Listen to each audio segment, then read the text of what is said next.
మొహరం సందర్భంగా హైదరాబాద్ పాత బస్తీలోని బీబీక ఆలంను Chennur MLA Vivek Venkataswamy, Peddapalli MP Vamsikrishna సందర్శించారు.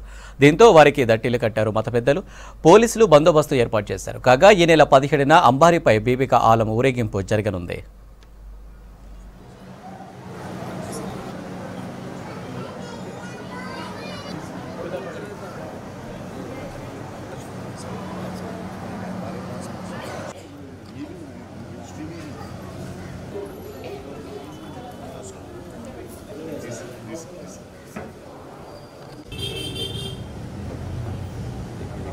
एक मौका बेस बना के आ रहे हैं हम लोग। कई को तो यहाँ कोई काम नहीं,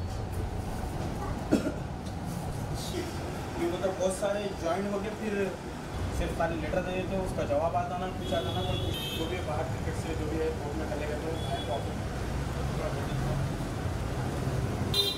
चलो गाड़ी